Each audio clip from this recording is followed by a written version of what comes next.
It's the KQ Morning Show, 92 KQRS. I'm Steve Gorman. This is the KQ Morning Show. It is Wednesday, September the 20th. It is, as I said, Wednesday, September the 20th. Good morning. That was The Who with Pinball Wizard. Let's look back for a moment, shall we? How about this? The Who, Pinball Wizard. It's been a part of our lives since 1969. None of us even remember life without it. What's it all about, really? Pete Townsend, not your average rock star, a disciple of a guy named Meher Baba, as in Baba O'Reilly. That was his guru. Meher Baba's message was that the goal of life was to realize the absolute oneness of God, a presence from whom the universe emanates as an unconscious whim. I said. Cuckoo. Materialized into conscious divinity. To reflect his own teachings, Meher Baba lived for the final 44 years of his life in silence. That's hot. Pete Townsend never heard his guru speak. The muteness of Tommy reflects this. Watch it. So here's Pete Townsend, right? This is what's amazing about Pete Townsend. He writes this whole rock opera based, like that's the impetus for Tommy. That's why there's a deaf, dumb, and blind kid, because it's Meher Baba's approach to life. But that said, Pete Townsend had the album kind of close to being done, and he brought in a very influential music critic to hear it, a guy named Nick Cohn. And Nick Cohn was like, And Townsend's like, oh, my God, if he doesn't like it, he's going to give us a slating review. Yeah. I've got to fix this. They were discussing what it all meant, and Townsend realized, well, Nick Cohn's a pinball fanatic. Maybe I'll add a pinball angle. This is real. And then he rewrote Tommy to be... literally brought it back to him a few months later. Nick Cohn's like, this is the most amazing thing I've ever heard in my life. Love the pinball angle. Wrote a glowing review before the album was released. Nick Cohn gave it the seal of approval, and then they were off and running. Wow. That's fascinating. What if he was into cupcakes or boats or just shrubbery or something? Exactly. Insects. Like the first great true rock opera. I'm sorry, Tony. What was that? Insects. Yeah, this could be about ant farms. Incest. Oh, my God. This is about, Oh, it's Pete Townsend. It's always a little bit about incest, isn't it? No, incest? I don't know. Whatever he was into. Pete was into some kooky stuff. He was doing research. Sure. Listen, but here's the deal. Again, I mean, literally, the world owes Nick Cohn a favor. All it was pinball. Could have been so many things. Yeah. Who knew? Pretty amazing. But it also speaks to the fact that pinball, for a long... I mean, I grew up with pinball machines everywhere, but there was a time when pinball machines were like... Well, they were illegal in the United States for decades, and they were kind of seedy, racy, like it was edgy to be a pinball guy at one time. I mean, I grew up and I didn't play pinball as a kid because the guys who did were the older rockers. They had cigarettes and mullets, and they scared me. My generation was video games. Like, I felt like we missed the apex of pinball. Like, if Pete Townsend, like if I had been the inspiration for a follow-up, it would have been called Dig Dug Wizard, which granted doesn't ring nearly as well as Pinball Wizard. Asteroid Wizard. Exactly. Something like that. Yeah, we were the rural kids, so we couldn't go to the arcades and hang out. So when I would go there, I'd be like, so you pull the thing back and then you do the. But those city kids, they lived at those arcades, so you had no chance of competing with them. But the video games, that was in the home. My first game that I remember, when I think back to the video game, the arcade explosion of the 70s, the first game that was like mine, like, because everyone played Space Invaders first, and then everybody played Pac-Man, and then everybody Defender, Missile Command, everybody Galaga. Everybody was okay at all of those. But the one that I first jumped on was Dig Dug. It was a little later, probably more like 1980. But Dig Dug, where you dug holes and then you had a pump, you air pumped up the pukas and the Figars. I remember. And that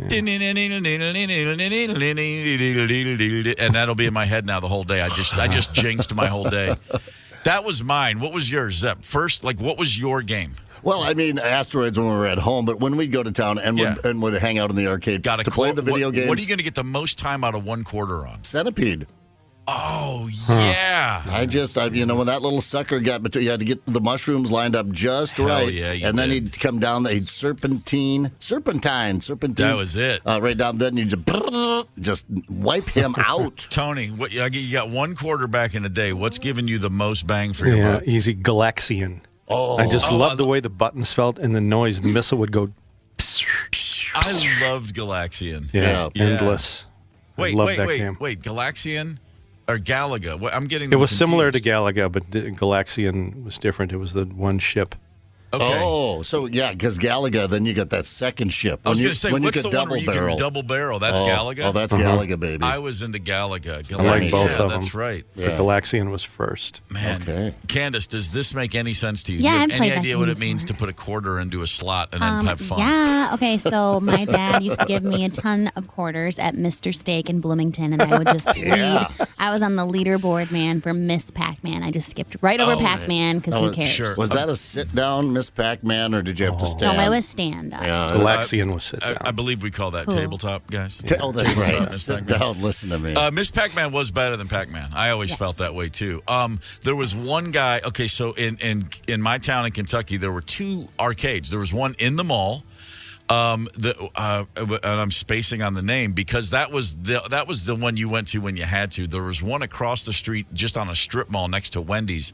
It was called the Family Hub. And I've never saw a family in there once in my life.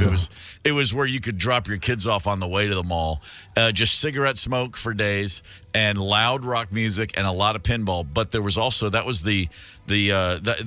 were all they got games before the place in the mall. So like the first time I saw Dig Dug, the first time I saw Defender, I was really into Defender. The first time I ever saw Tail Gunner. Like it was all I at the love Tail Gunner, all yeah. at the Family Hub. But there was a Pac-Man machine there, and there was a kid in our school named Matt who had the weirdest nicknames. We called him Nacho and Clancy. No idea why. And he would stand there and play Pac-Man for hours because there was just one pattern that worked on every, he would do the exact same thing. And we would all go, well, you're not actually playing it. You're just like a hamster in a wheel. And he's like, yeah, but I got the high score. And it was like even at that age, there was this whole, okay, but what if you win, but you're not happy inside? We were having very esoteric, ethereal conversations because of one guy who was nicknamed both Nacho and Clancy's ability to work through Pac-Man grid after grid after grid. Yeah, he's not taking the road less traveled. Exactly. It's the Thank same you. one. Thank you. Clearly not a literary mind on this kid, but he was really good at that. Yeah. Man, I honestly, I think I would endure the clothes reeking of smoke right now. If you could time travel me right back into the Family Hub, I'd go in there and then don't even get me started when they brought out Karate Champ. Full point. I don't I'd remember go that for one. an hour on a I quarter. remember that one. I remember Space Invaders. I remember getting Space Invaders in Woolsey, South Dakota, long after Galaxian and Galaga had come out. Then they went back with Space Invaders. I don't know, must have fallen off a truck, or they were. I don't know how they ended up with that one, but played that one a lot. But pinball, my pinball years, really playing the pinball games, were at First Avenue when they had just, I don't know, like 20 or 30 pinball machines lined up over there, and you would walk in there and it would just be blurry lights and sound. Blurry not because I was drunk, I probably was, but because of the cigarette smoke. You put the ashtray right there on the pinball machine, and away you'd go, just back there, make racket and smoke ciggies, and nobody wanted to hang out back there because of it, which made it cool, man. There was always cool guys who they could affect their score because they'd give the machine a hip check. Oh yeah, the incredible. Old, yeah, but you didn't have to. What was that called? When Tilt. You tilt. Yeah, but you didn't tilt it. It was just. I always tried. I always tilted. I had no touch with the young 12-year-old hip. It was all in, everything. It's like I was trying to open a jammed pantry door to get to some soup. Video game talk, man. We can blast right through Evans, but we're contractually committed to. It's a big day. Rumor is it's a big day for Mike Evans. Is it a big day? I forgot what happened. Did he pre-sell something yesterday? I believe it's his birthday today. Oh. We'll find out soon enough. All right, Aloha birthday coming up here at 6:30. Hang tight. It's the KQ Morning Show. 92 KQRS. I'm Steve Gorman. This is the KQ Morning Show. It is Wednesday, September the 20th. Oh, the glorious return to the Champions League for my beloved Arsenal. No one else is that excited? Come on, guys. 2 p.m. We're back in the Champions League. Come on, soccer, everybody. Let's talk about the greatness of soccer. Okay, you know what? Screw it. We'll come back to it. I'm a little worried about Chelsea's slow start. Oh, my God. Why in the world did I open that door? Let's get out of this before I get Chelsea angry. Here's Mike Evans, Hollywood Report. Good morning, sir. Hey, good morning. Good morning. This report brought to you by Marcus Theater. Again, Mark is so proud to be announcing the Value Tuesday every single Tuesday from morning till night, 24, well, as long as they're open, as long as the hours are open. They should be open 24 hours. That way you can go see a movie anytime you wanted to. That's right. Anytime. I would love it. $6 get you in to see a movie, and there you go. Yeah. Okay, so Love Nuggets, Kevin Costner and his ex, Christine, are divorced. The good guesstimate would be that they're going to pay their own attorney fees. They will split the properties they have. Kevin will pay life and health insurance for both her and the kids. Kevin will pay a little under $75,000 a month child support. She gets 4 automobiles. For Kevin, this is the screwing he gets for the screwing he got, basically. Whoa. You know what I mean, yeah. Show business. You know, people forget that Katy Perry had a bunch of hit singles. Yeah, how many? Because I was surprised by this number. Yeah, you're talking about the 200 million, huh? Yeah, the 225, 235. Jeez Louise, I had no idea she could sell her library for that. She's worth half of Springsteen? That makes no sense to me. I don't get it, no. Odds and ends, if you didn't see it or hear about it, I think you should. Stay with me. Last week, Jennifer Garner saw a barefoot homeless man in a wheelchair. She stopped and gave him food and drink. Mm-hmm. She put socks on his feet, tried to give him her shoes, didn't fit. When a paparazzi who was watching this all saw that, he gave the man his shoes. Jennifer Garner and Mark Wahlberg are the two most generous celebrities in Hollywood. Garner regularly hosts huge food drives for the homeless in Boston, Los Angeles. You know, Steve, in a town of overpaid, overpampered, oversexed celebrities, this is a breath of fresh air. Yeah. Man, you got Candace Wheeler's vote, Mike. Thank God she's a paparazzi hero. was there. I think it's great. They follow her all the time because she's amazing. Yeah. She really is. Okay, so we're going to do something different. I won't do this anymore until next year. Today, I'm celebrating a birthday. Attaboy. And my favorite venue, who I love so much, and I know you've probably been there, is celebrating a 100th birthday. And it is the Los Angeles Coliseum. Wow. 100 years old. Thought for I have sure you seen was going to say him- Hustlers on Sunset. What's that? I thought for sure you were going to say Hustlers on Sunset. There's some 100-year-old hustlers, strippers on Sunset. Wow. I've seen incredible things in the Coliseum in my life. My first assignment as a Cub reporter when I was 17 years old, KFWB, they signed me to the Billy Graham concert at the Coliseum for a week long, over 100,000 people there. I saw the Dodgers when they played there as a kid. Saw World Series there, the Chargers, the Rams, the Raiders, Super Bowls, USC, UCLA, National Football Championship, College Football Championships, the 1984 Olympics, and they had some great concerts there too. The Stones, the Dead, U2, the Boss. Wow. And they had, when I was about 17, they had this battle of the Beatle bands, and there was 10 bands, and I was in the Hollywood Beatles. I was just a kid, and they had it at the Coliseum. But the weird thing about this is, Coliseum holds 102,000 people. I don't know who the promoter was for this battle of the Beatle bands. Right. It drew about 400 people.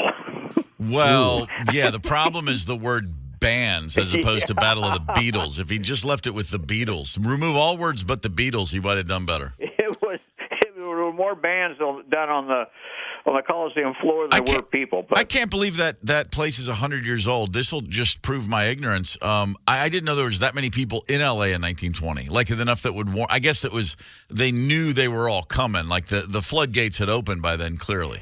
Well, what happened is politicians opened up the purses because they were guaranteed the Olympics.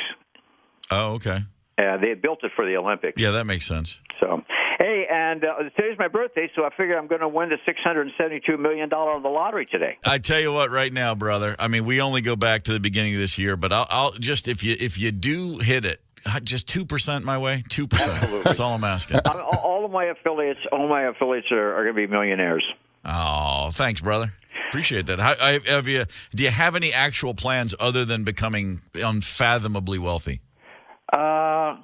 Not really. I think Cheryl and I are going to go out for lunch at our favorite place and come home and write tomorrow's report and get ready. Well, I hope you have a great lunch. Try the MLT, the mutton, lettuce, and tomato. It's a wonderful, wonderful sandwich. Have a great day, guys. Thanks a lot. See ya. Happy birthday, Mike. Thanks, man. Mike Evans, another trip aroung the sun. Happy birthday. Mike Evans, one of the few men older than me, I feel comfortable calling him a rascal. He's a rascal. He's a rascal. Rapscallion. He certainly is. You mentioned the Hustler store. Correct me. Just tell me if I'm repeating myself. But a real quick anecdote that's one of my favorite stories of all time. It involves Rick Rubin, legendary, iconic music producer. You've told the story, but this one bears repeating. It was early in our. Okay, did I? Oh yeah, early in our getting together for this show, and I'm sure there's a lot of people that haven't heard it, and I'd like to hear it again. I love this story. A friend of mine who shall remain nameless in the music industry celebrated a wedding back. This is 30 years ago, and Rick Rubin turned up at his door unannounced on a Saturday afternoon. Said, "Hey man, congratulations on the wedding. It's a beautiful new home you have. My buddy and his wife had moved into this new house atop the Hollywood Hills." And Rick Rubin said, "I got a wedding gift for you." And my buddy goes, "Oh gosh, Rick, thanks. That's unexpected." He goes, "But we have to go get it together."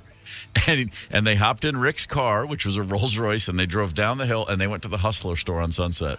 And my buddy goes, "Rick, I'm not really, this isn't my vibe." He goes, No. Trust me, you're going to love this. And he says, "Rick, he goes, just bear with me. Let's go." And they walk into the Hustler store. They go to the room with all the VHS tapes, the video. This is early 90s, pre-DVD. They find, and Rick is like combing this wall of videos, like, look at, and I don't know if they're by title or director or whatever, how they're identified, how they're labeled or how they're categorized. But he pulls one and he goes, "Oh, here it is. This is the one." And he walks up and he pays for it. And the whole time my buddy's like, "Rick, what are we doing?" He goes, "No, trust me, you're going to love this." And he goes, "Hey, congrats, man. I'm thrilled for you and lovely gal, and you guys are a great couple, and I love your new home. It's beautiful up there. What a view. This is for you." They drive back up, drops my buddy off, and he's holding this VHS tape, and he's like, "What in the hell am I supposed to do with this?" He walks in with his wife. They've been married a month. They've lived in this house for 2 weeks. He goes, "I don't know. I guess obviously there's something in this tape we're supposed to watch." And they put it, this is two people who would, the first thing they'd say is, "We're not really into porn, so this is weird." They stick the VHS, the tape in the machine, and they open up, and the first thing they see is an orgy with like literally 40 people having sex in the room they're sitting in. It was shot. This video was made in their home. Oh, funny. They had just purchased this house. And it was from and Rick knew it was on the market for a while, and it was a legendary porn producer's home, and he knew that they had shot giant, huge orgy scenes. And my buddy's like, I'm like, "There's my kitchen. All over my kitchen cabinets and every room, every square inch of the house." They literally moved. Oh my God! Yeah, Let me get the did. Febreze. They were so freaked out. They were like, "We got to get out of here." You'd have to gut the house. I mean, what do you do? You know that fun thing young married couples do? We have to christen the house. Oh, it's great. It's been christened and then so. It's been christened, tarred, feathered, and rode out of town on a rail. Gosh, I love that. That's pretty great. That's awesome. Oh, September 20th, 1985. Tommy Kramer, quarterback for the Minnesota Vikings, on this day in 1985, had 3 touchdowns and threw for 436 yards. Woo. And, oh, wait, never mind. They lost to the Bears anyway. Okay, on this day in 1998, Cal Ripken's streak of playing in 2,632 straight games ended. Seriously, and as an Orioles fan, I was glad because he was getting a little crusty around the edges there. The man went into a game on May 30th, 1982, and he played every single game until 1998.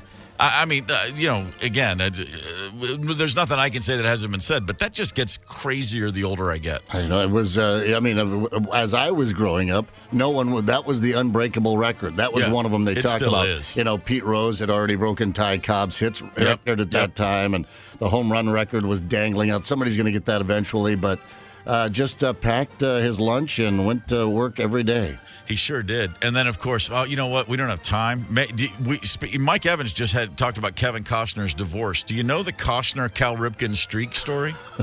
Is everybody hip to that? I'm sure not everyone's into it. I'm dangling a worm for later in the show. At some point, we're going to have to dive into that because that's one of the great rumors that's probably true of all time. Well, I'm sure I'm not the only one who's looked at a dog and thought, that's the life for me. Some days, don't you just wish you were the dog, you know? Somebody's going to take care of you. They're going to pick up my poop. Yeah, every day. Look at this guy. Look at him. Chauncey's having a hell of a day. I want to be Chauncey. Then there are those people who fully commit to that notion. Here at 7 o'clock, we have audio of, people who identify as dogs. I mean, screw reality, right? Hang tight for that. It's the KQ Morning Show, 92 KQRS. Zep, Tony, Candace, and Steve Gorman are the KQ Morning Show, 92 KQRS. I'm Steve Gorman. This is the KQ Morning Show. It is Wednesday, September the 20th. Good morning. A lot of folks know the first video ever played on MTV was Video Killed the Radio Star by the Buggles. Mm-hmm. MTV Europe debuted August 1st, 1987, and the first video played there was the song we just heard, Dire Straits' Money for Nothing. So, not quite as big a deal as that whole Buggles thing, but hey, it's worth noting. Dire Straits, the biggest English band of the 80s in terms of albums and tickets sold. I always knew they were big, but I didn't know they were that big. Yeah, I mean, that's the thing, right? I mean, and then you think back on it and it was every time you click something on, it was Dire Straits. Yeah, not a bad run for Mark Knopfler and friends. About 40 seconds before the end of that song, out of the blue, you just hear him go, "How how." There's just a guy howling on that track, and that reminds me that hey, man, our canine friends, where would we be without them? Right. You know what I mean? And I always say the world can never have too many dogs. But maybe the world can have too many dogs. And I just realized that today because there's a story in Germany at the Berlin Potsdamer Platz railroad station. This is in the center of Berlin, which is the capital city of Germany. It's it's the New York of Germany. It's the London of Germany. It's Berlin. Everything's in Berlin. There's a giant railroad station right in the middle of town. And about 1,000 people turned up there yesterday to hang out and sniff each other's asses. 1,000 people who prefer to be recognized as not humans, but canines. All right. That's right. 1,000 people who say we prefer to identify as dogs all got together. Thankfully, they all got together as opposed to being on, roving packs of 3 and 4, right, like you hear about in rural legend. That pack of dogs came to town and killed off all the cats. This is 1,000 people all hanging together at a railroad station. The only way they communicate is to howl and bark at each other. Here's how that sounded.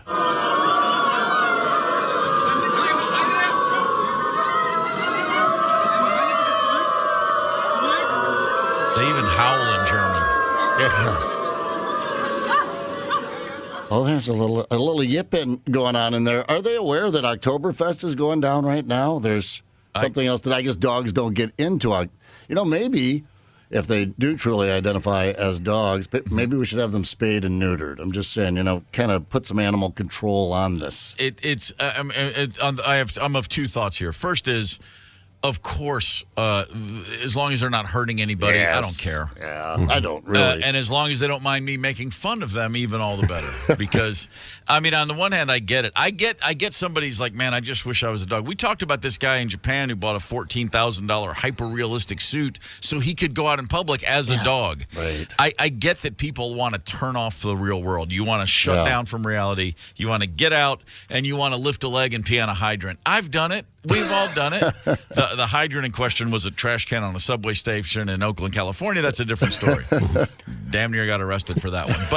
But we've all been there. But the craziest thing to me is before the internet, How did these people all find each other? I think they are the result of the internet. Now, before I go all curmudgeon on you here, my point being, like you said, there's so much reality in our face now. Our reality was the workplace, home. We had a very limited amount of reality. Now there's so much reality.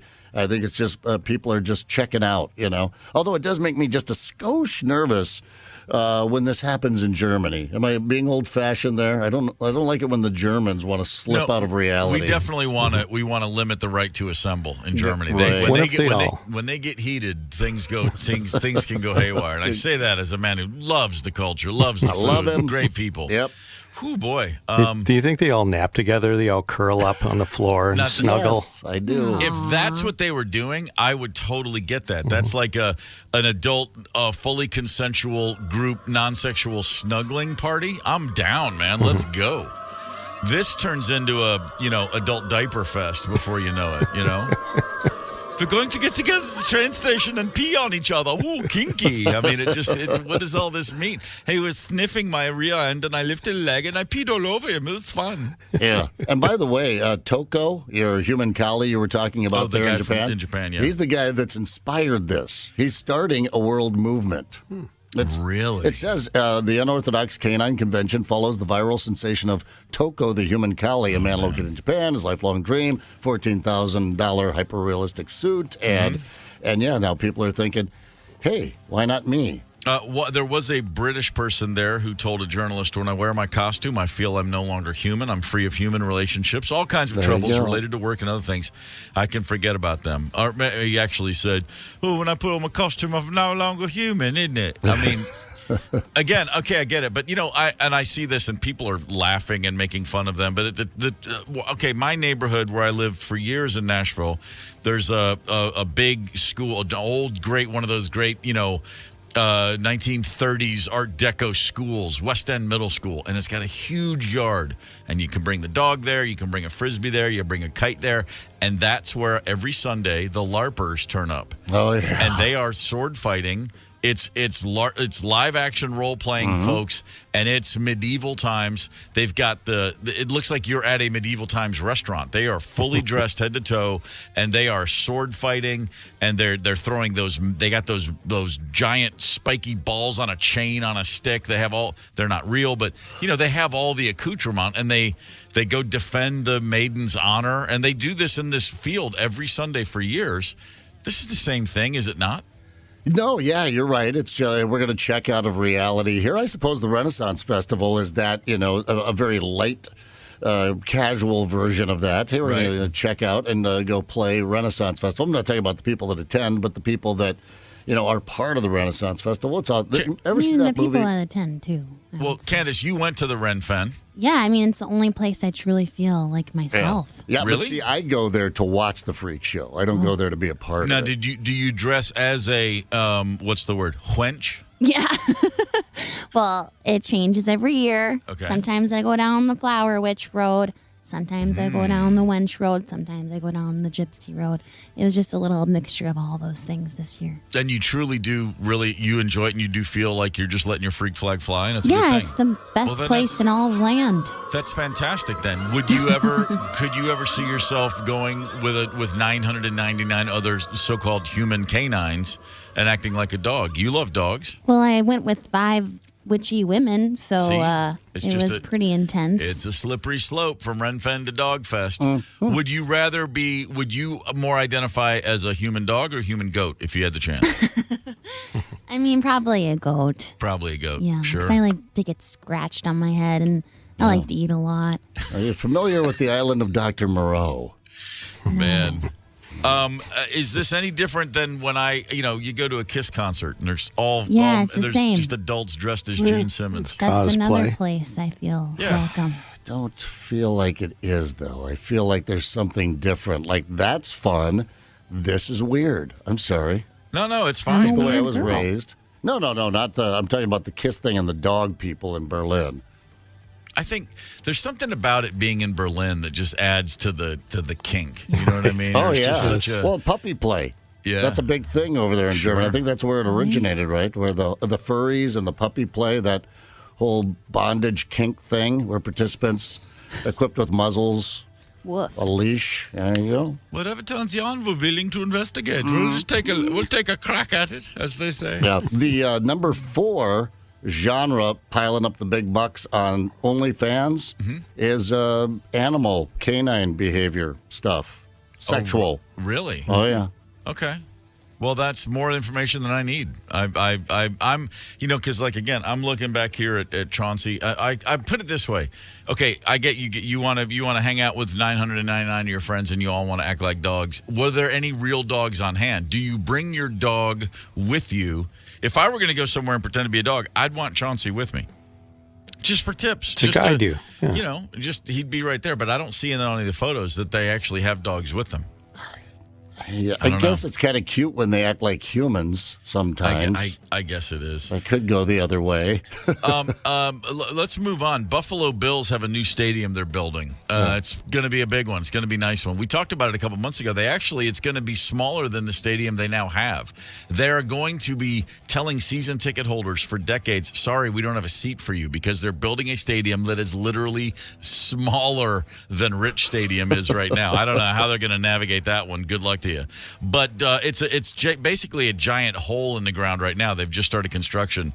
And a few days ago, a 29-year-old man jumped a few fences, got to the construction site, fell into a pit, a 30-foot deep pit. He was, let's take a look at this. I believe he was nude. I believe he was covered in feces. Sure. And he was flying high on marijuana, cocaine, and LSD. Ooh. Okay, those are 3 things you don't want to do. You don't want to do any of those in Buffalo to begin with. You don't want to do all 3 together in Buffalo.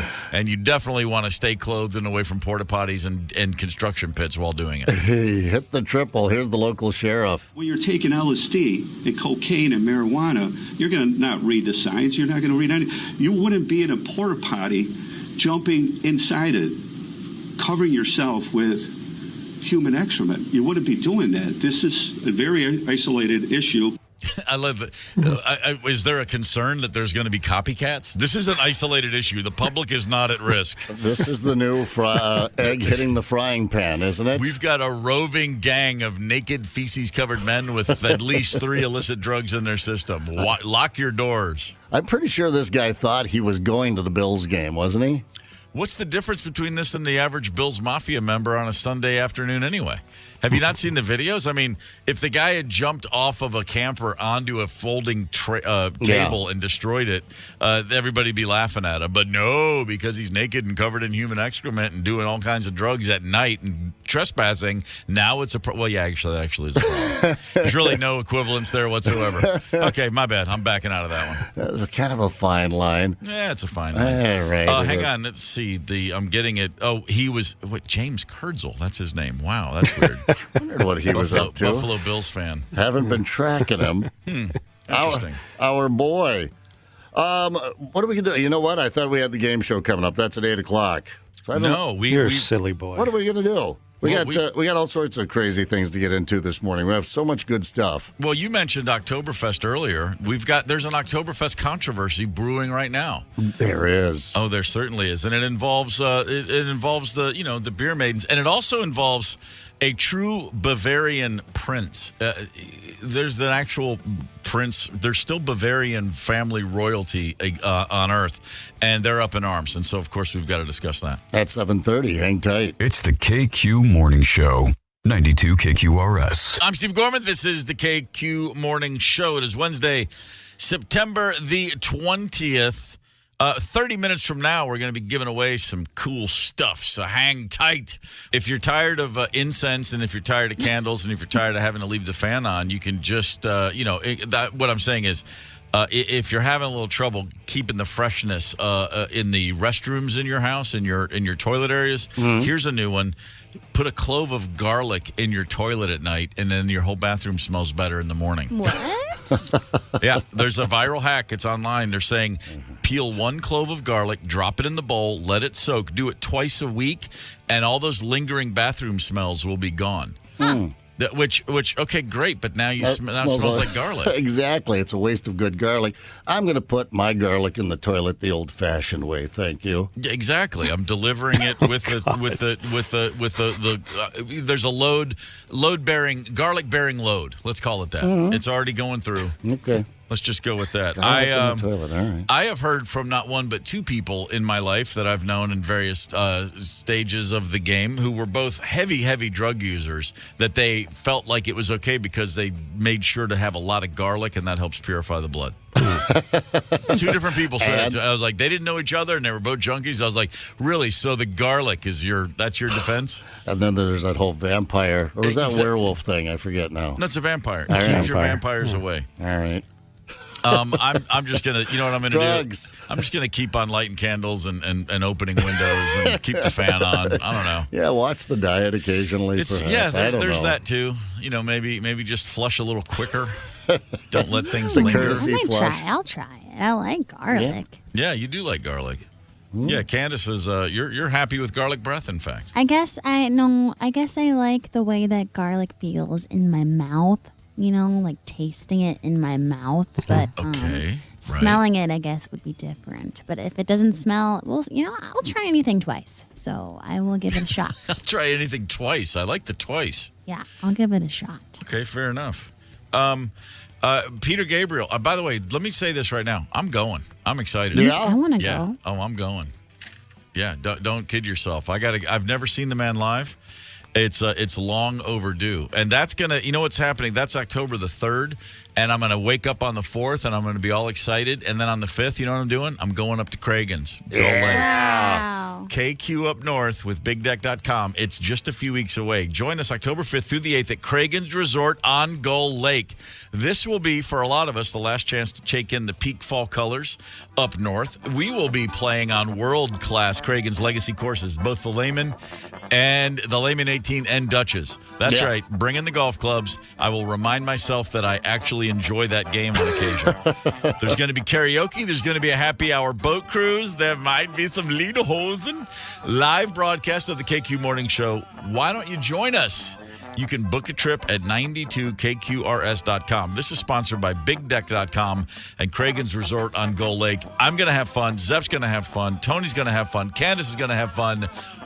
I got a feeling you'll have fun, too, if you join us. So come on, let's go. I'll tell you, if we have half as much fun up there as I did yesterday golfing with the Big Deck guys, Mike and Jim, down there in Prior Lake, then, this is going to be a good time. And I figured it out. I love the hell out of golf. By the way, Happy Gilmore won. Happy Gilmore won and have video proof right down the middle of the fairway. Nice. No, I ended up with a 10 on the hole. But got the Happy Gilmore, and there you're right. It doesn't matter. But, yeah, I figured out the secret to golf. 3 holes. 1, 2, 3. Good. Get off the course. Or stay on the course and just keep drinking, but leave the clubs in the bag. After that, it's all downhill. All right, we'll take a couple of callers, 9 and 2. How about some Peter Gabriel tickets? Join the gang here for the Peter Gabriel Show. This is happening Tuesday, October 3rd, as Steve mentioned, at the Xcel Energy Center. Prize provided by Live Nation. Callers 9 and 2, 651-989-ROCK. Today's game, it's the name game. Pete, Peter, Gabe, or Gabriel. Get it? Runner-up today gets a 4-pack of tickets to the Dead End Hayride opening Friday in Wyoming, Minnesota. Prize provided by Dead End Hayride. 651-989-ROCK. Dial up. Good luck. Hang tight. It's the KQ Morning Show, 92 KQRS. Zep, Tony, Candace, and Steve Gorman are the KQ Morning Show, 92 KQRS. KQ Morning Show. It is Wednesday, September the 20th. Good morning, AC/DC with Money Talks. One of the bigger charting singles in America for AC/DC. Always surprising when I come across that tidbit. Peaked at number 23 on the pop charts. And, not a whole lot of AC/DC songs have ever done better than Money Talks. Peter Gabriel is playing the Xcel Energy Center Tuesday, October 3rd. Anybody ever seen Peter Gabriel live in concert? I have not. Anybody ever see Genesis in concert? No. I guess I have not. No. I mean, post-Gabriel, obviously, if you haven't seen him. Yeah, nor have I. I've never seen Gabriel. I've never seen Genesis. I've never seen Phil. Never seen any of those guys. Mike and the Mechanics. I never saw any of them. I'm excited. I'm going to go. I'm going to take it in. And like I said, I'm excited. I boy, there was a period of time when I did not go to a lot of big concerts. Like I wouldn't, I'd go see bands in clubs when I was a kid, and then and I kind of reverted back to there. Like I just didn't want to deal with the hassle and the parking and the giant crowds and the blah blah blah. And oddly enough, since I got to Minneapolis, been to a few gigs over at the XL Energy Center, and every time I leave, I'm like, man, this is the greatest thing I've done in a long time. Mm-hmm. The sound there is excited. really good. It does sound great in that arena, and I'm back to liking concerts. Go figure. Well, you get some good venues, and right, we get so many. I mean, if it's a great show, a great tour, it's coming through this area. That's what I missed when I was away for a while.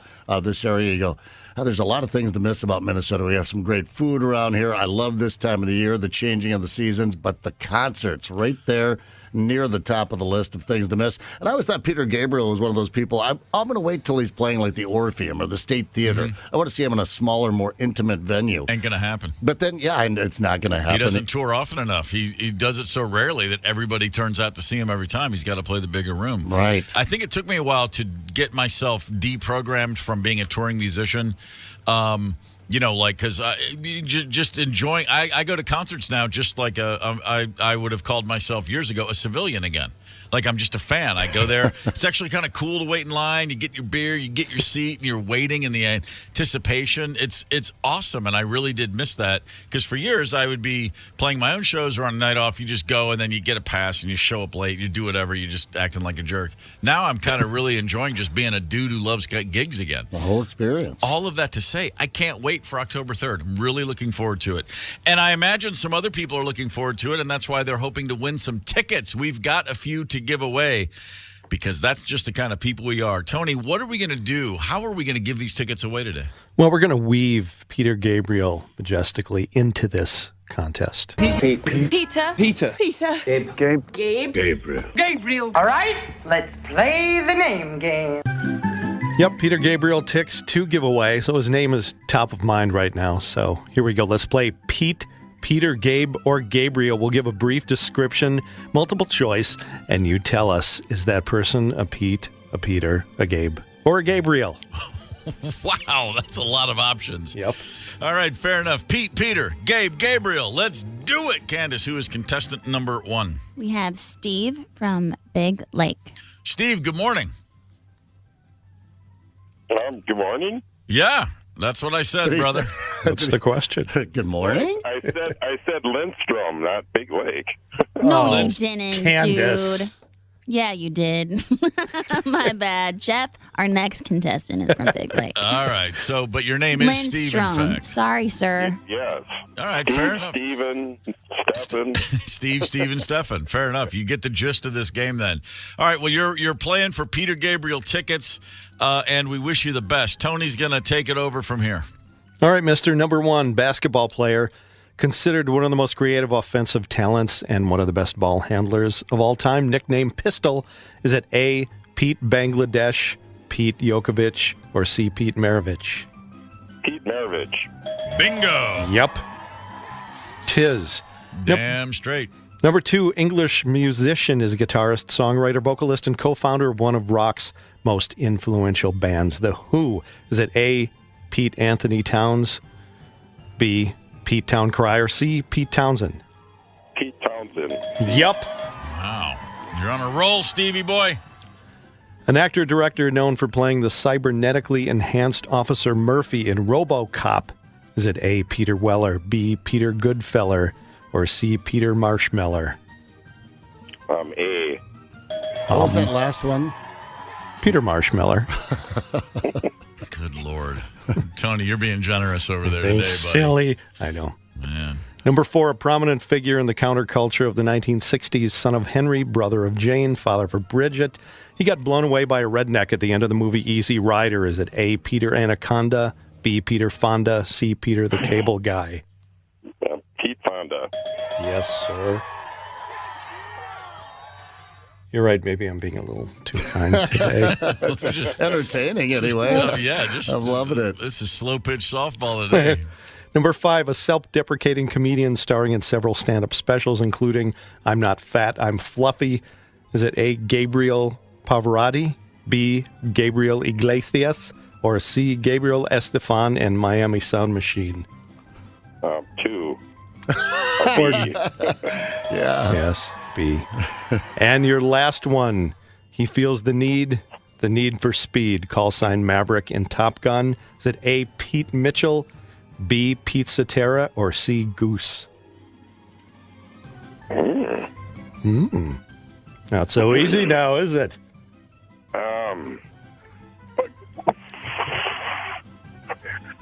Can I get the first one again? A? A. Pete Mitchell, B. Pete Cetera, C. Goose. Boy, I'm going to go with Goose. Yikes, that was his partner. His wingman. It was. I was thinking it had to be a Pete, but then, you might try to throw me in there with that Goose. Yep. I understand. Yep, shook Steve, it I up a little understand. bit. And it was not Pete Cetera. Yeah, I know that. And if you leave me now, come on, man. Start tearing up thinking about those 8th grade dances. No, Pete Mitchell was the answer. Steve, it's okay though, brother. You went 5 for 6. You came out swinging hard and landed 5 out of 6 correct answers. Well played, sir. We're going to put you on hold for a minute. Candace, who is contestant number 2? Jeff from Big Lake. Jeff is from Big Lake. Good morning, Jeff. Good morning. How's Steve today? Steve is good today. Steve is good. Steve was pretty good, it seemed like, and I'm thinking of another guy named Steve, and I hope he's well. How everything good over there in Big Lake?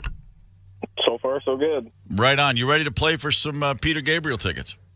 Sure am. Give me the easy questions. Boy, you heard him, Tony. Easier. Easier. Let's do this. Number 1, bitten by a radioactive spider, this student scientist photographer becomes a web-slinging, crime-fighting superhero. Is it A, Peter Ustinov, B, Peter Pan, C, Peter Parker? C. I think Peter Ustinov would have made a great Spider-Man. My Don't ya? thoughts exactly. Yeah. Put that guy in that little tight suit. I want to see it. Not as able, but... Need an extra mask just for that mustache. Number 2, Ron Livingston in Office Space plays a corporate drone who hates his job and mostly hates working for Lumberg. A, Peter Dinklage. B, Peter Gibbons. C, Peter, Paul, and Mary. A. I'm sorry, not Peter Dinklage. It is Peter Gibbons. Peter Gibbons. Wow. Office Space. Yeah, you're... Oof. Sounds good, Peter. Come on, Jeff. You're still alive, brother. Number 3, comedian and actor, former Saturday Night Live cast member known for inexplicably dating the hottest starlets. A, Pete Moss. B, Pete Davidson. C, Pete Buttigieg. B. Yes, sir. Bang. Number 4, polarizing baseball superstar known as Charlie Hustle, held out of the Hall of Fame for gambling on games. A, Pete Bogdanovich. B, Pete Rose. C, Stinky Pete. B. Yes, sir. Oh, Stinky Pete. The way Jeff said B, it was almost like he's, come on, Tony, challenge me. I don't know. I think he sounded hesitant, if you ask me. That's what I say. Number 5, actor, comedian, known for his role as TV's Mr. Cotter, teacher of the Sweat Hogs. A, Gabe Capstone. B, Gabe Captain Crunch. C, Gabe Kaplan. Oh, geez. C. Yeah. Yes, Mr. Cotter. sir. Well played, sir. And your last one, dramatic then comedic actor known for TV's Mission Impossible and for posing the question, you ever seen a grown man naked? Is it A, Peter Tosh, B, Peter Graves, or C, Peter Frampton? B. Attaboy. Nice work. Wanted to say Peter Tosh. You could tell. I did. Jeff, you also went 5 for 6. Couple of gamers in this one today.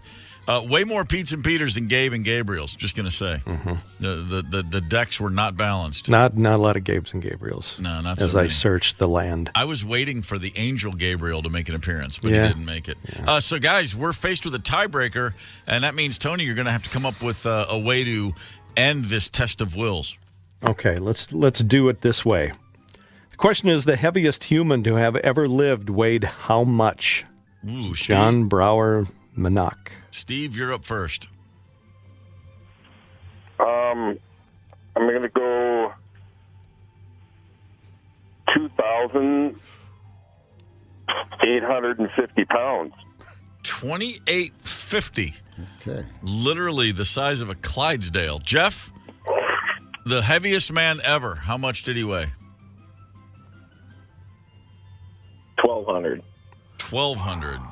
Tony? Wow, John Brower Manock tipped the scales at a husky 1,400 pounds. Good Lord almighty. Well, 1,400. Jeff is closer. Therefore, Jeff, you will win. And go see Peter Gabriel Tuesday, October 3rd at the XL Energy Center.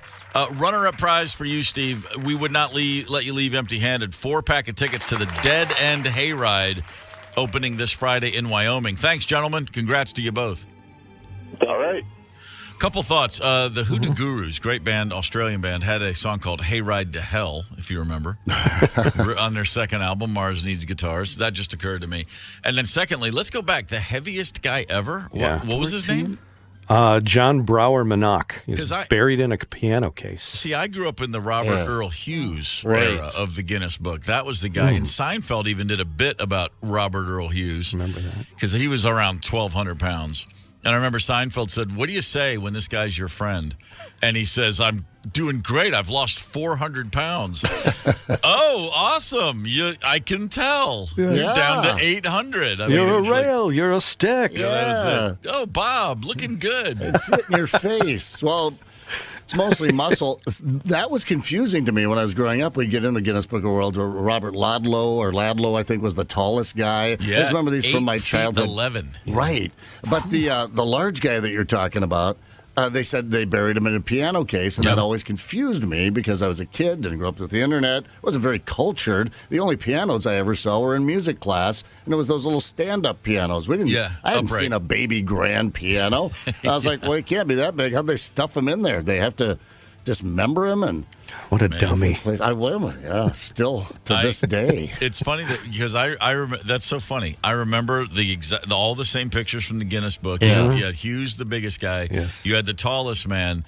But my favorite, of course, was the heaviest twins, and they would ride those mini bikes. Yes, The two those little weirdos. identical twins that both weighed like 500 pounds, and they were always pictured on these little tiny mini bikes. Yeah, right, to make him look even bigger. I guess, you know? yeah, or it was just an ad for the tire company that could support those on those mini bikes. I was never quite sure why they were riding mini bikes everywhere. Yeah, right.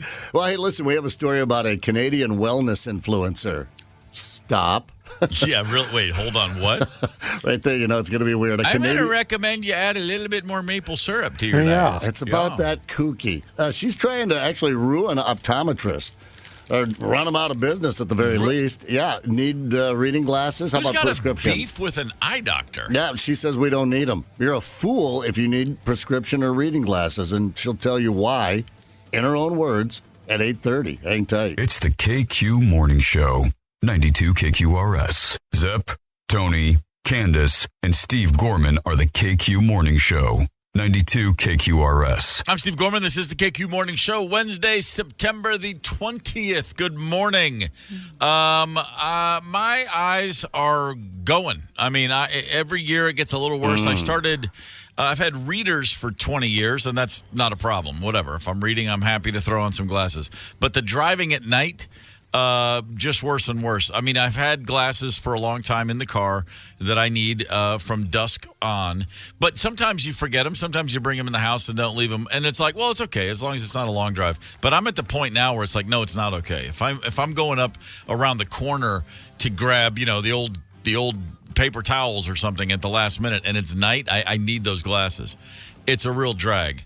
But apparently, I've just been kidding myself with this because we don't need glasses. You have glasses, Zep. You wear glasses. Tony, you wear glasses. Yeah, suckers. We're all just dupes, apparently. I know, right? Who knew? Everybody who's wearing glasses right now, take them off. Toughen up because there's a woman who's got the answer right here for us. Oh, I knew it. Here we go. What's the one thing that your optometrist doesn't want you to know about? The fact that you do not need glasses. That's right, you may have been told that you need glasses, but that's actually a lie. There are mental, emotional, physical, and even spiritual reasons why you may not be seeing, and I'm here to tell you that can be healed. Her name is Samantha Lotus. I'm sorry? I want to know. Samantha Lotus. And for the low cost of $11, you can take her online class and learn how you really don't need I glasses. think you guys should do it.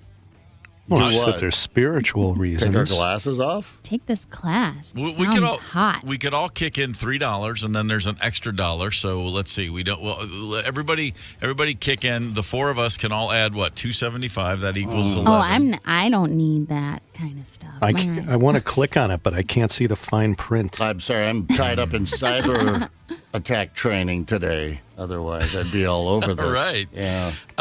Now this is clearly a scam. She says it's basically the whole thing, because someone did sign up.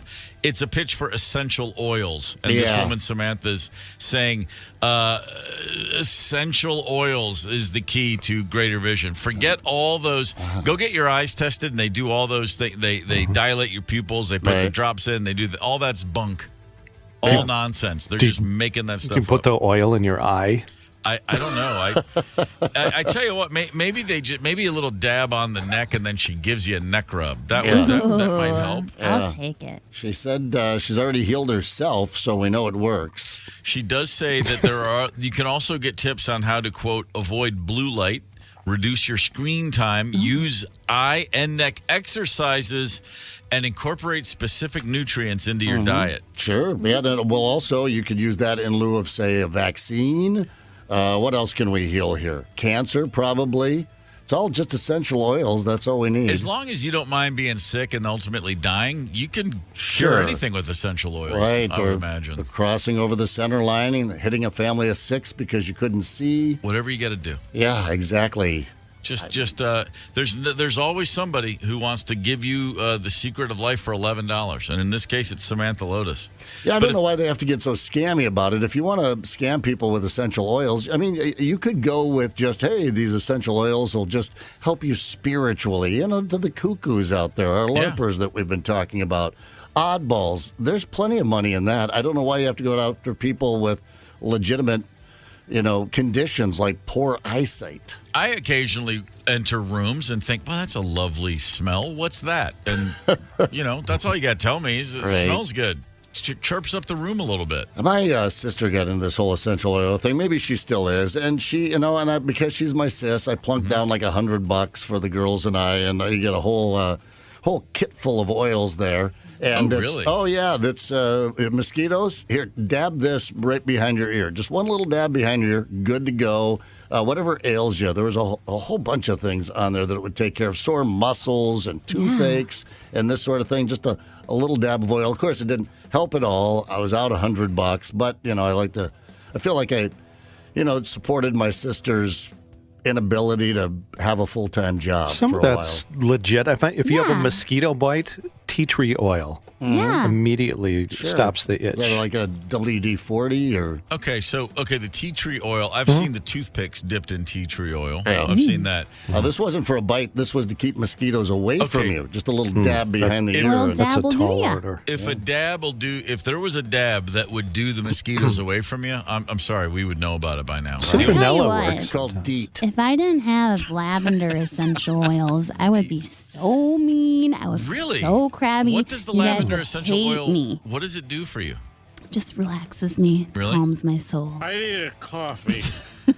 We used to have a vacuum cleaner. It's a brand called a Rainbow. It's like a glorified water vac, and you could dip you drop a drop of oil in the water reservoir, and then when it's running, that scent it fills the house. And we would do lavender oil, and Rosemary would be like, if you're going to run that vacuum cleaner, just put 1 drop in. And I, of course, I'm like, well, if 1 drop smells good, 12 will be great. And I just we had to burn the house down to get rid of that. It was just infused. A little too much lavender that day. The only thing I've ever seen that I believe truly repels mosquitoes, there's a documentary. Okay, bear with me here. I saw it I think it was on Netflix. It's called Happy People, A Year in the Taiga, and the Taiga. Taiga is a part of Siberia. And Werner Herzog, the filmmaker, he narrates this documentary about these folks up in Siberia who live way removed from any other part of society, and they've lived there for generations, and they are truly living off the land. They're trappers in the winter. They catch furs. A mink and different animals they catch furs, but they and it follows them for a year. And it's called Happy People. Basically, they're completely content because they have none of the modern world's problems. They're not worried about what's on Twitter or, for that matter, who's president. They're just going about their life like trapping minks and living on land. And there's a scene where this guy literally, they cut into a certain tree and they find this sap and they rub it all over their bodies, and they say that's the mosquito repellent for that part of the world, because when the summer hits. They got about 6 weeks of summer up there. That's it. But the mosquitoes are like the size of, tsetse flies or something, and they're huge. And they rub this goop on them, and then you never see them mention the mosquitoes again. And I'm like, okay, that's the one place. It's the one thing I've seen that I believe truly works against mosquitoes. I don't want to have to go chop down a tree in Siberia to get it, though. Yeah, the sap, that sounds a little sticky, doesn't it? That's a little sticky. Yeah, I mean, that's going to... Hey, listen, as far as natural remedies, I'm all about it. It just quickly devolves into medical quackery, and we used to call them snake oil salesmen, right? Back in the 19th century, and they come to town, and it would cure everything that ails you, and it was, really just about... Now, listen, it had stuff in it like cocaine and heroin and morphine, so, there was something there, but it didn't really cure anything.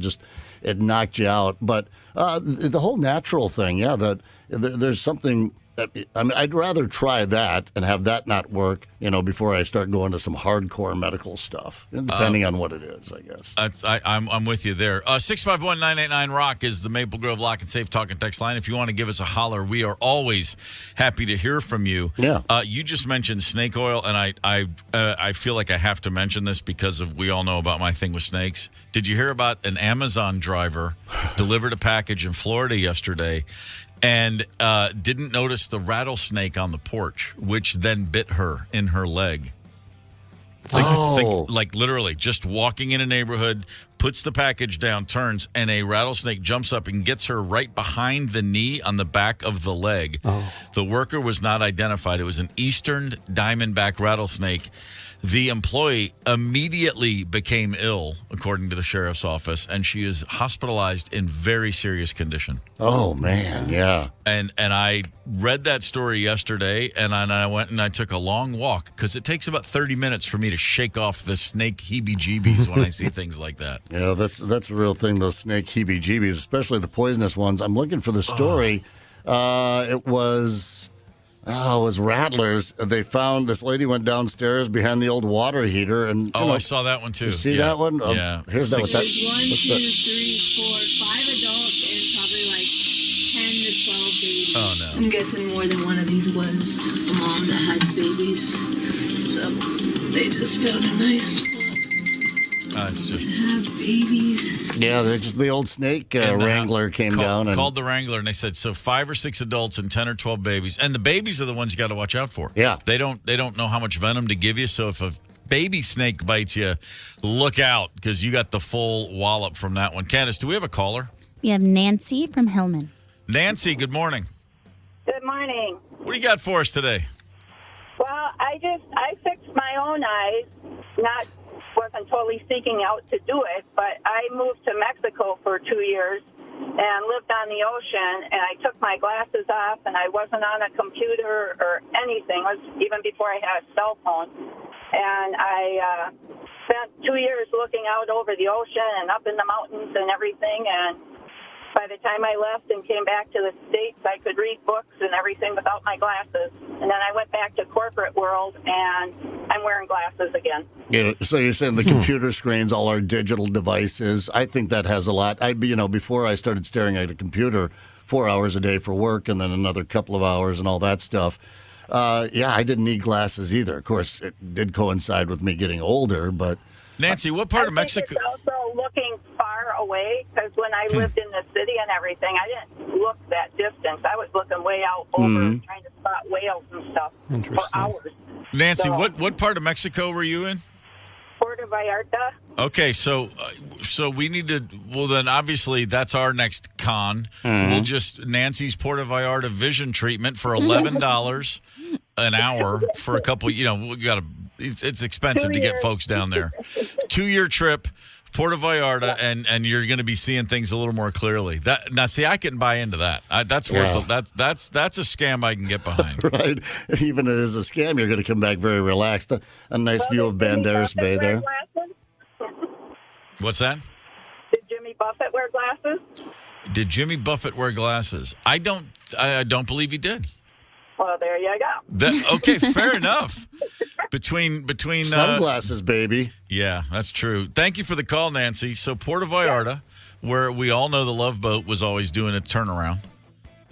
Jimmy Buffett did wear glasses. If anybody ever referenced Puerto Vallarta, I just see. Did Captain Merrill Stubing wear glasses? That's the question. I don't think he did. Yeah, Jimmy Buffett had. There's there's like 100 pictures of him wearing eyeglasses. Wow. See, that just goes to show what a great con artist Nancy is. She made us all. Yeah. She's got like a Vulcan mind meld. We all were like, nope, he sure didn't. Or was Jimmy Buffett the con artist? Maybe Jimmy Buffett was spending time in Puerto Vallarta. Yeah, I'm sure he was. And I can't speak ill of him for crying out loud. He's a treasure and gone now. Of course. Yeah. Oh, come on now. He makes glasses look good. We're not going to cast aspersions toward the Buffett legacy. Yeah, no, I do think, I do agree with her, though, that this digital world we live in, I think that's why my eyes crash. We didn't really have a history of reading glasses in our family. Mom's 76, still doesn't need them. Dad doesn't use them. Maybe every once in a while.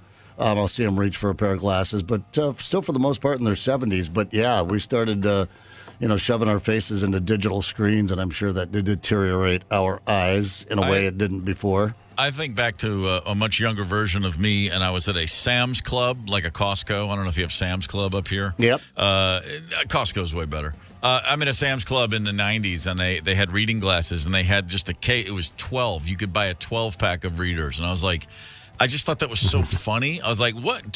That's the dumbest thing I've ever. And now I'm like, oh, because there's just one in every room and on every table. That's just, yeah, I see what's happening. I'm kind of jealous, I wish I could have glasses. They won't let me though. I've tried. What do you mean they? Who's this they? The man. I've tried because I have one real bad eye. Okay. And I guess they tried to correct it when I was little, where I had to wear a patch. Cool. Yeah. Okay, first Pirate of all, Candace. Where's the photo? I'll try to find one because they'd have me trace, to try to fix it, to try to strengthen my weak eye. It didn't work. So, but yeah, I've gone so long with the bad eye that if I get glasses, it'll just mess it all up again or something. But he did convince me to get glasses to protect the eye for $150. And I took one cute picture in them, and then I just have never worn them again. My parents humored me when I was a kid, so I thought it would be cool to have glasses. And they actually, I got some, then they had fake lenses. Yeah, just glass. Yeah. And then I just stopped wearing them. And then years later, I'm like, why don't I have to wear those anymore? And they're like, they weren't real. You should have known with the nose and the mustache on them that it was. I was as the youngest in a large family. I was jealous that my older brothers had braces. I literally was like, when am I going to get my braces? And then I never got them. And then when I needed them, my teeth were pretty messed up. And it was just one of those budgetary things. Like, sorry, things have changed. And I never got braces. And I was literally jealous because they got so much attention from the braces. Every time they'd tighten them, they'd come home and it really kind of hurts. Ouch. I was like, oh, man, I got to do that. I thought it was so cool. There was a period there I think pre-junior high, so, somewhere around 6th or 7th grade, whenever you started getting braces, someone would come in with these shiny metal braces, and you're right, Steve, they would get all this attention, and I thought, I want that attention, but I never got the braces until I was a junior in high school, and then Mom took me in, and I was like, the worst. Now I don't want braces. Now I'm a junior. Now I want to make out. I don't want to be metal mouth. And I got my wisdom teeth. I got my wisdom teeth yanked at like 21, and then my teeth straightened. And like everyone's like, "Oh, you must have worn braces." I'm like, "No, I just went through major surgery to pull out 4 impacted wisdom teeth." But then it made room, and then my teeth straightened out a good bit. So I guess my mom was she got lucky on that one. I was gonna say she knew what she was talking about. No, she didn't. didn't. I didn't get braces, and I never got confirmed.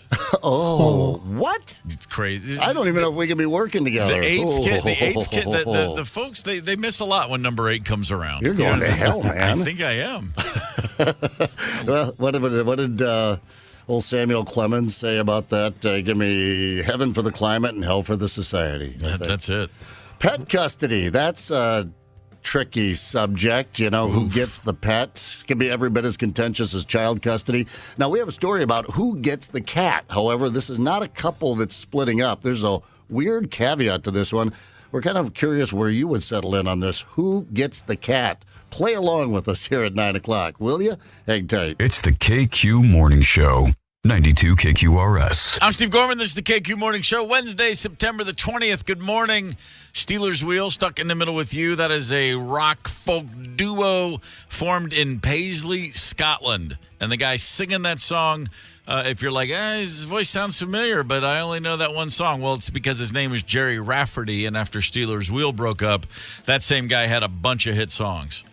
Baker Street, right on down the line. Come on. Yeah, no kidding. Nothing wrong with Jerry Rafferty. I have a good friend whose musical taste I am always aligned with and trust implicitly, and he is a Jerry Rafferty lifer. All right. And he keeps telling me, you've got to dig into the work of Jerry Rafferty, and I keep going, okay, and I never have. You know, since you brought that up, every time I hear a Jerry Rafferty song, I grew up with Mom on the 8-track. Anytime the Robbie the Robot K-Tel album was out, it had Robbie the Robot on it, there was a Jerry Rafferty track on there. I only found out years later that he was part of Steelers Wheel, but I thought the same thing. Boy, I should dig into his deep cuts, and then, like you, okay, tomorrow.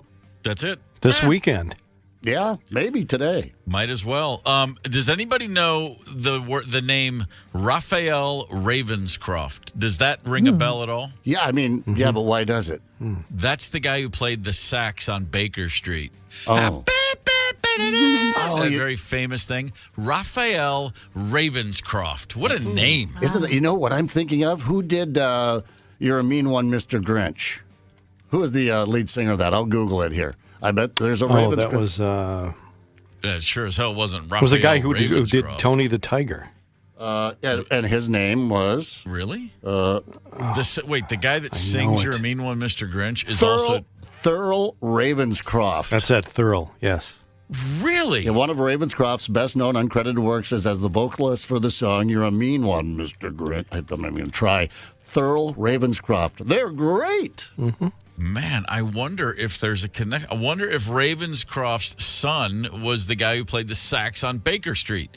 Actually, you know what? I couldn't care less. I just like the name Ravenscroft, and especially when you put a Raphael in front of it. Whew, baby. All right, Zepp, you mentioned a cat custody case. This one is... I know exactly where I come down on this, but boy, this has divided an awful lot of people. This is a real story. Check this out.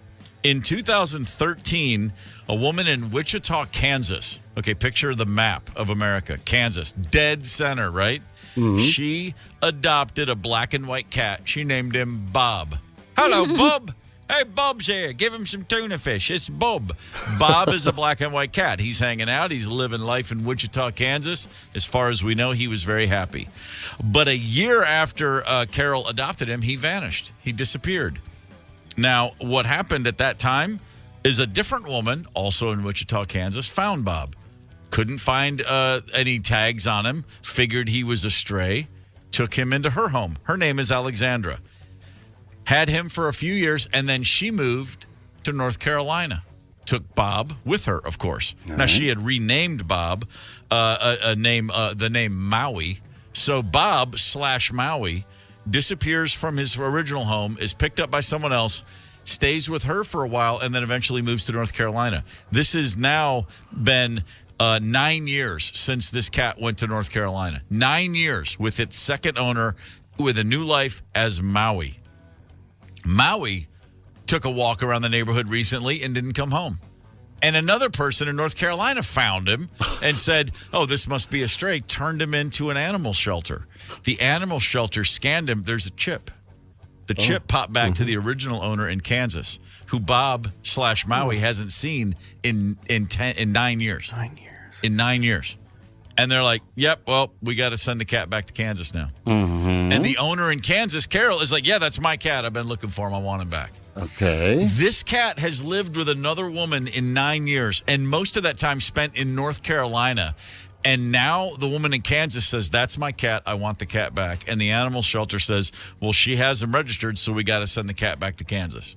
And this has sparked an actual custody battle, like a legal custody battle. Yeah, people are upset. But the thing that blows my mind is the number of people saying, yeah, it should go back to the original owner. No, it's a cat. It's a cat who for 9 years has lived with one other person. This cat has zero recollection of the original owner, Carol in Kansas. Yeah. I would bet my house on that one. Let them stand next to each other and see who the cat goes to. And the cat's going to go to the person that's sitting there recording this entire thing. At the very least, put two people in a room, and if you want to hand them both the same number of cat treats and go, kitty, kitty, kitty, kitty, kitty, and see where the cat goes. But just staying after 9 years, call me crazy. And I have a cat. I've had cats for my adult life. Milo is still a big part of the family. So our cat Milo is 9 years old this year.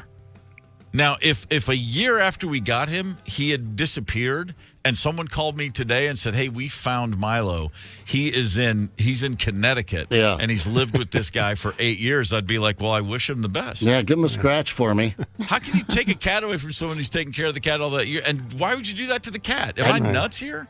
No, I don't think you are. I was having a hard time coming down on one side or the other just because I'm thinking, well, it's a cat. I mean, if it was a dog, I'd have a bone in this, I think. But the cat, and the reason I say cat, not that I dislike cats at all, it's just that I think cats separate better. First of all, this cat, honestly, would have wandered into another house and spent another 9 years there if it had that much of its life left. Of course. I don't think it's traumatic to the cat as much as...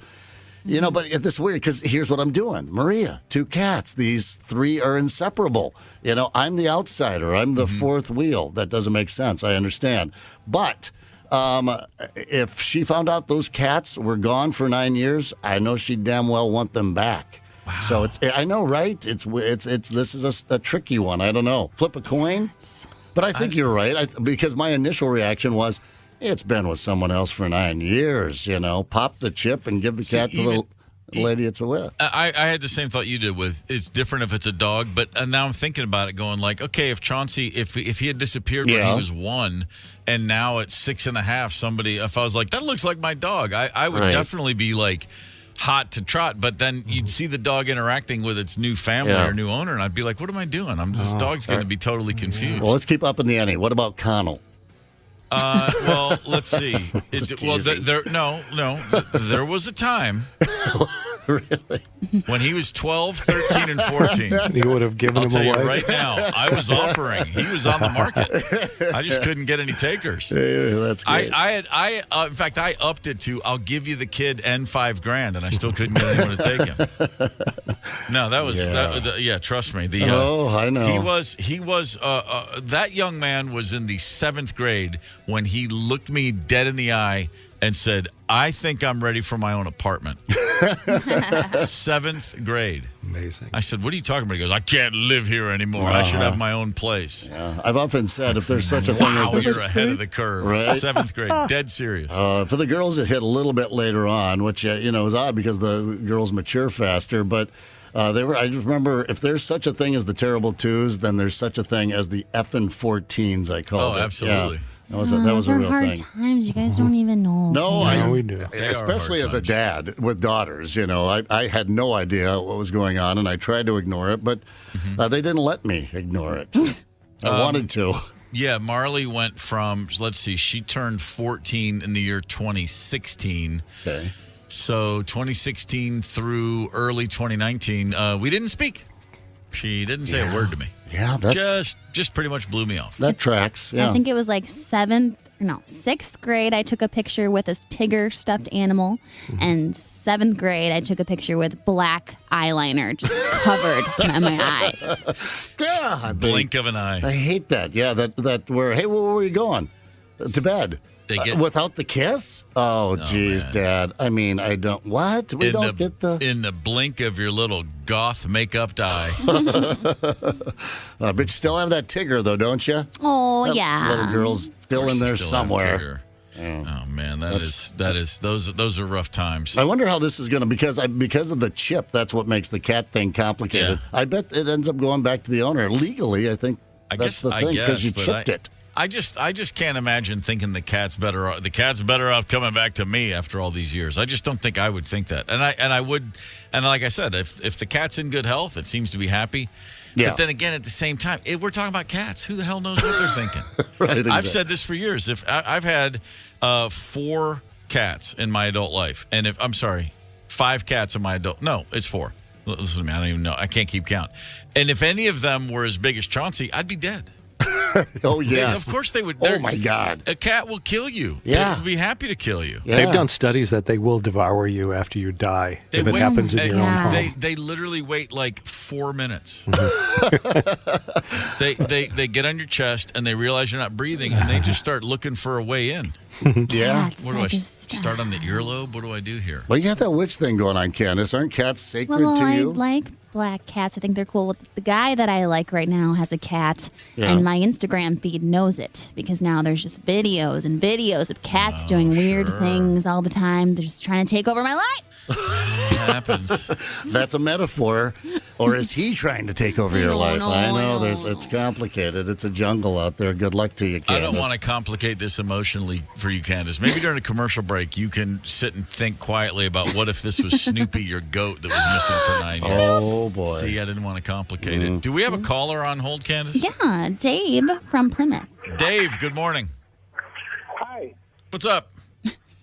Well, I got a different angle take on that whole cat story. Lay it on me, brother. Now, one woman illegally took that cat. I'm sorry, say that again? She illegally took a cat just because it's stray. I know people, they think that she took the cat illegally. That was somebody. So she actually stole it.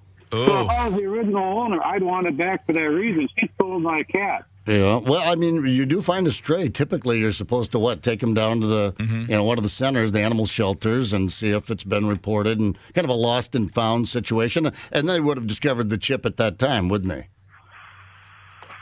So you make a good point, Dave. I guess so. Dave, thanks for the call, brother. But still, okay, I get that. But was it in the cat's best interest? Yep. Then there's that. Oof. See, and here's the thing. By the way, if you have a cat for 6, 4, 5 years, like a long time, say you have a 4-year-old cat, it disappears, it comes back at 14. I can see that. But a 1-year-old cat coming back at 11, I don't know. It's not enough time for the cat. Yeah, I don't know. How close can you get to a cat in a year? Call me crazy. Yeah, I don't want it back anyway because it's getting to that age. You're going to get stuck with all the vet bills. It's going to die on you. There's that too. Well, that's it's like I said, a slippery slope. It's gets people fired up. We'll try and lighten things up here. That's pleasant. It's the KQ Morning Show. 92 KQRS. I'm Steve Gorman. This is the KQ Morning Show, Wednesday, September the 20th. That was Autograph Turn Up the Radio. I mean, if you want to hear the song a little louder, that makes perfect sense. There are certain things we don't want to turn up ever. Check this out. A professor of acoustic engineering at Salford University in England conducted a year-long online study to determine the most horrible sounds. What do we hate to hear the most? He's got a top 10, the things that really, really, really wind us up. And number 10 is an electricity hum. Like a nondescript. Yeah. Like sometimes I could be anywhere just... And when you notice it, sometimes it goes unnoticed, but once you notice it, you can't unnotice it. How often are you somewhere when you only notice once it turns off? You're like, oh God, I hadn't even put it together. That was under my skin, and then the relief you feel. That I like that. Like when you're like, I suddenly feel much better. It's like when your ears pop. Exactly. Yes. Number 9. This is a weird one. A soap opera argument. That was literally what he determined from talking to people online, but I don't even know what that means. Number 8. This is specific here. The first word, one baby crying. Yeah. One baby crying. Yeah. I've never been alarmed or annoyed. I mean, maybe alarm. If I hear a baby crying, I want to make sure someone's aware of it. But it doesn't get under my. I have not been wound up about a baby's cry since I had my own kids. Right. Because when it was my baby, I was doing all I could to make sure they were comfortable and stop the crying. Yes. When I remember, I have literally been on a plane right next to a screaming baby, and I just go right to sleep. I'm like, it's not my baby. It's not my responsibility. Their parents are handling it. Once I had kids, crying babies didn't get me alarmed in the least. Yeah, I don't notice it anymore. Never. Yeah. For It's the most crazy. part. Every once in a while when it's like really loud, like this happened about a month ago, and the parent was just totally ignoring the child. That just annoys me. Yeah, no, at least try. You know, Yeah. I get it. You don't have to, go into full panic mode, but, the binky or whatever, rock the baby. Make an effort, if you're in public, and the kid's just screaming. And I'm like, I'm going to go pick up the kid for crying out loud. Exactly. But, yeah. No, that part absolutely winds me up. But Yeah. the baby's cry Right. itself, like I said, if its last name isn't Gorman, I'm going to bed. See you later. I'll wake up when we land this plane. Also on this list, flatulence. I mean, I guess I shouldn't be surprised. But the sound of flatulence, I'm more concerned with the after effect of Right. flatulence What's than the coming sound. Yeah, the sound is funny. Yeah, I go out just in case I hear it. I was waiting for one in the theater last night, but no such luck. Oh, no such luck. better to hear it than to smell it. Always. Yeah. Right. Number 6 on this list of sounds people hate to sounded hear. sick. The sound of a violin. Now, Poorly played. I guess poorly played. That must be what it is. Yeah. Um, otherwise, I came is there a across- more beautiful instrument, really? I came across a video in my laptop last week that I don't have any recollection of, but it was my daughter when she was probably 8 with a clarinet. And boy, she's sitting on the couch showing me what she learned to play on clarinet, and it was a very brief clarinet phase. And yeah, it was brutal. I mean, just grind your gears like no one's business. So if that had been a violin, I probably would have thrown it into the fireplace. Yeah, they can screech. How about this one? A seesaw squeaking. It's like a squeaking. Because it's repetitive, right? I A door guess. squeaking is just, it squeaked, but the seesaw, it just doesn't stop until I knock one of those kids off the seesaw. Like a swing set, too, an old swing set. Sure, A rusty but one. But if you see it, if I see a swing set or a seesaw, it's just that's warm memories to me. Playground, squeaky little thing, yeah, it's cool. Yeah, if you're on it. All right, how about this? Multiple babies crying. That would, you Like got to wonder cacophony. what's happening. You're right. What's wrong here? Number 2, microphone feedback. I mean, you especially, but we get it here a little too bit. many times. Yeah, right. But the number one thing, according to an acoustic engineer, Trevor Cox at Salford University in England, the number one horrible sound most of us hate to hear, vomiting. Yeah, I mean, that checks. I don't like to hear it. It's never, because it's, especially if you have a little bit of a gag reflex, that'll do it. Oh, I have a friend who, if he hears someone vomit, he will vomit. Yeah, yep. And it's like contagious. instantaneous. Yeah, truly instantaneous. Just like when someone has the sight of blood can make people faint, which is a very real thing. Yeah. No, my buddy Kevin, if he hears you hurling, then there's 2 of you hurling.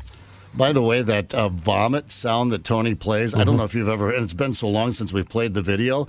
That video is from an Australian politician, and they go down, it's one of these clean water things. He's running on a clean water policy, and they go down to shoot this campaign. That's what that's from? They go down to shoot this campaign thing, and then the river banks are filled with dead fish. And one of the guys he's filming with picks up the dead fish and brings it over to him while he's filming it. Listen to this. This is what you get when you leave the National Party in charge of water, dead fish, a massive stink. Oh, sorry, I've got to stop. And effectively, it runs into the billions of fish. Is that At the great? moment, numbers are saying hundreds of He's in thousands the to background millions. just hurling his guts out. Sorry for Jeremy, I'll tell you. Poor bastard.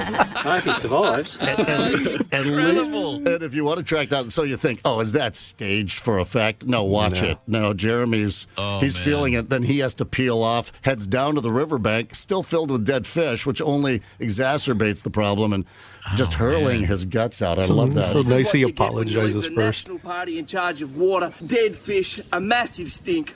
Oh, sorry, I've got to stop. Sorry. I'm sorry. Effectively, it runs into the billions of fish. Damn, At the Jeremy. moment, numbers are saying hundreds of thousands.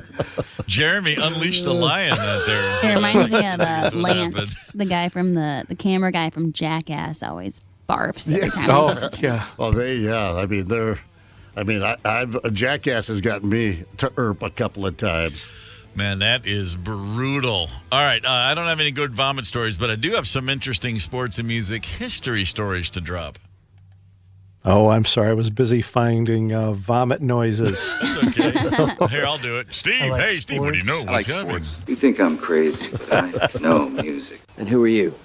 Gorman. And I'm going to teach you a lesson that you're never going to forget. Okay, on this day in 1988, Cal Ripken's Ironman streak ended. He played in 2,632 straight games. Now, for baseball, that means from May of 1982 until September of 1998, he played in every single game for the Orioles, except for the game that didn't get played in 1997 because there was no power at Camden Yards. And one of the great urban legends since rebunked. This is a story that took off simply because everybody wanted it to be true.